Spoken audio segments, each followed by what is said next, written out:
हम अपनी पुरानी लैपटॉप की हार्ड ड्राइव को एक्सटर्नली इस्तेमाल कर सकते हैं। इस तरीके की हार्ड ड्राइव को अगर आप एक पोर्टेबल स्टोरेज के तौर पर इस्तेमाल करना चाहते हैं तो दो तरीके होते हैं। ये केस आपको लगभग 500 रुपए के आसपास देखने को मिल जाएगा। इस इंक्लोजर की खास बात ये होती है कि ये साइज में बहुत छोटा होता है। आप देख सकते हो लाइक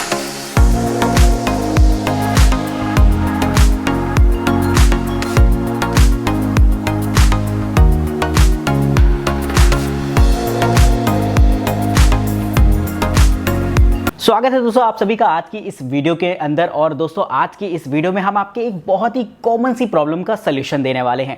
अगर आप भी एक कंप्यूटर यूजर हैं तो कभी ना कभी तो आपको ये ख्याल जरूर से आता होगा कि क्या हम अपनी पुरानी लैपटॉप की हार्ड ड्राइव को एक्सटर्नली इस्तेमाल कर सकते हैं अपने एक पोर्टेबल स्टोरेज के तौर पर, या फिर अगर आप एक SSD खरीद कर लाते हैं, आपको उसका कोई यूज नहीं होता है, आप चाहते हैं कि हम इसे एक हार्ड ड्राइव की तरह यूज करें, मतलब केबल के माध्यम से कनेक्ट करा पाए और इस्तेमाल करें। या फिर अगर आपके पास कोई एक NVMe SSD पड़ी है जो छोटी वाली आती है कुछ इस तरीके की, वो इस्तेमाल करना चाहते हैं पोर्टेबल स्टोरेज के तौर पर, तो आज सबका सलूशन मेरे सामने इस टेबल पर है।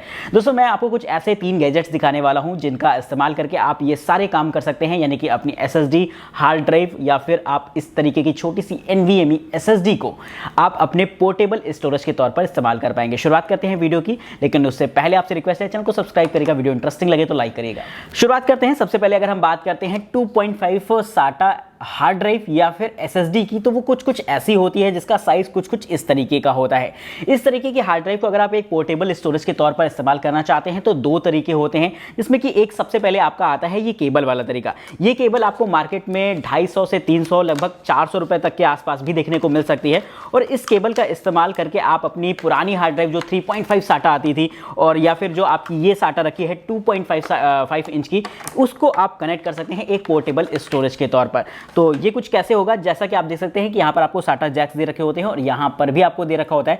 तो बस आपको कुछ इस तरीके से कनेक्ट करा देना होता है, जिसके बाद आप इसका इस्तेमाल एक पोर्टेबल स्टोरेज के तौर पर कर पाएंगे। यहाँ पर आप देख सकते हैं कि SATA की बैजिंग दे रखी होती है, साथ ही 2 LED लाइट्स भी इसमें आपको देखने को मिलेंगी। एक पावर के लिए होती है और दूसरा आपके लिए होती है कि मतलब डेटा ट्रांसमिशन के लिए। तो यहाँ पर आपको 2 USBs भी देखने को मिल जाएंगी, जिनमें कि आप किसी एक को भी इस्तेमाल कर सकते हैं जो है पावर प्लस आपके डेटा ट्रांसफर के लिए। तो अगर आप दोनों लगाना चाहते हैं तो दोनों ही कर सकते हैं। अगर पावर सफिशिएंट नहीं होता है तो आपको दोनों लगानी पड़ेंगी, लेकिन आप अगर सिंगल भी लगाते हो, पावर डिलीवरी सही से हो रही है, तो आप इससे डेटा कॉपी कर पाएंगे। यानी कि एक नॉर्मल पेन ड्राइव के तौर पर, जैसे कि आप अपने फोन को कनेक्ट कराते हैं अपने कंप्यूटर के साथ, वैसे कुछ इस तरीके से आप अपनी हार्ड ड्राइव को या फिर 2.5 SSD को कनेक्ट करा सकते हैं। ये केबल आपके और भी काफी सारे कामों में आएगी, जैसे कि अगर आप एक CD राइडर का इस्तेमाल करना चाहते हैं एक्सटर्नली, और जो डेस्कटॉप में पहले यूज होते थे उनमें भी आपको SATA पोर्ट्स देखने को मिलता था, तो उससे भी उन हार्ड राइडर्स को भी आप अपने कंप्यूटर से USB के थ्रू कनेक्ट करा सकते हैं। बाकी काफी सारे कामों में ये आपके आएगी, तो आप इसे खरीद सकते हैं, लिंक डिस्क्रिप्शन बॉक्स में देखने को मिलेंगे।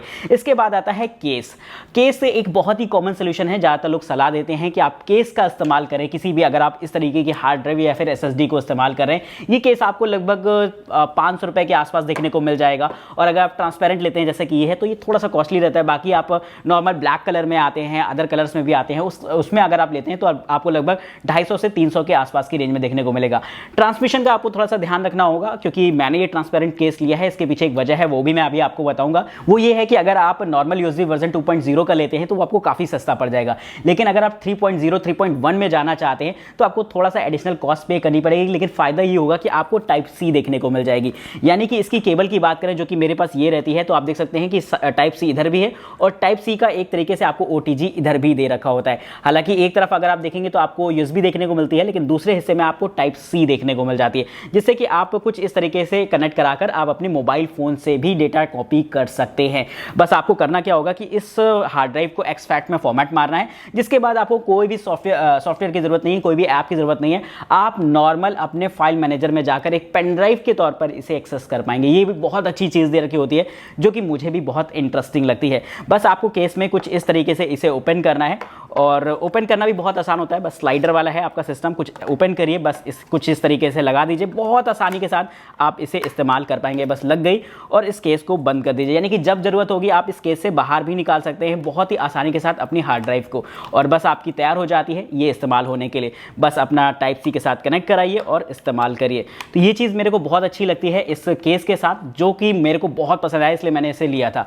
अब नेक्स्ट पॉइंट मैं बताने वाला हूँ वो है NVMe के लिए।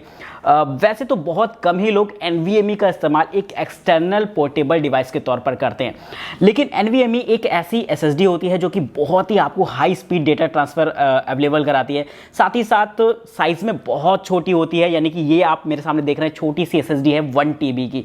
आप अगर इसको देखोगे तो ये लगभग 500 GB की हार्ड ड्राइव है, लेकिन अगर आप ये देखोगे तो ये आपकी 1 TB की SSD, यानी कि साइज़ में डिफरेंस आप देखो, और कैपेसिटी लगभग उससे दुगनी है। हालांकि इसमें भी आपको 1 TB 2 TB 5 TB तक के वेरिएंट्स मिल जाएंगे, लेकिन अगर आप SSD के से कंपेयर कराओगे इसके साइज़ को तो आपके सामने है। लेकिन इस SSD की खास बात ये होती है कि इसे ज़्यादातर गेमिंग लैपटॉप्स वगैरह में इस्तेमाल किया जाता है। काफ़ी कॉस्टली भी आपकी पड़ती है, जिसमें आप ये 1 TB SSD खरीदोगे उतने में हो सकता है आपको 5 TB हार्ड ड्राइव मिल जाए। तो स्टोरेज के तौर पर प्रेफरेंस यही रहती है कि आप हार्ड ड्राइव ले लो, लेकिन अगर आपके पास स्पेयर में NVMe है और उसे आप यूज़ करना चाहते हो तो वहाँ पर फिर आपके काम में आएगा इस तरीके का कुछ गैजेट, जो कि आपका ये रहता है Type-C बेस्ड आपका ये छोटा सा NVMe का इनक्लोजर। इस इनक्लोजर की खास बात ये होती है कि ये साइज़ में बहुत छोटा होता है। आप देख सकते हो लाइक मतलब एक तरीके से पहले अगर आपको याद होगा डोंगल्स आते थे इंटरनेट कनेक्ट कराने वाले, कुछ वैसा लग रहा है देखने में, साइज़ भी लगभग वैसा ही रहता है। तो बस आपको इसमें NVMe को फिट करना है, जिसके बाद आप इस्तेमाल कर सकते हो। और यहाँ पर आपको USB टू Type-C दे रखा होता है। अगर आप चाहो तो Type-C टू Type-C भी यूज़ कर सकते हो, केबल खरीद लो। मतलब सारे आपके पास डेटा ट्रांसमिशन के मोड रहेंगे जिन्हें कि आप यूज़ कर सकते हो। तो ये तो रही भाई एक नॉर्मल सी इन्फॉर्मेशन। अगर आप अपनी पुरानी हार्ड ड्राइव NVMe को एक्सटर्नल पोर्टेबल डिवाइस के तौर पर यूज़ करना चाहते हैं तो उसके लिए ये काफ़ी बेहतर रहेगा कि आप इस केबल या फिर इस इनक्लोजर या फिर इस हार्ड ड्राइव केस को इस्तेमाल कर सकते हैं। आज की इस वीडियो में इतना ही। कमेंट करके बताएगा कि आपको ये वीडियो कैसी लगी है। कोई इन्फॉर्मेशन हाथ लगी हो तो वीडियो को लाइक करना बिल्कुल मत भूलिएगा और चैनल को सब्सक्राइब करेगा। कोई भी डाउट है किसी भी हार्ड ड्राइव के बारे में या फिर NVMe के बारे में तो आप वो भी हमसे कमेंट करके पूछ सकते हैं। तब तक के लिए दीजिए हमें इजाजत। नमस्कार दोस्तों, जय हिंद, वंदे मातरम।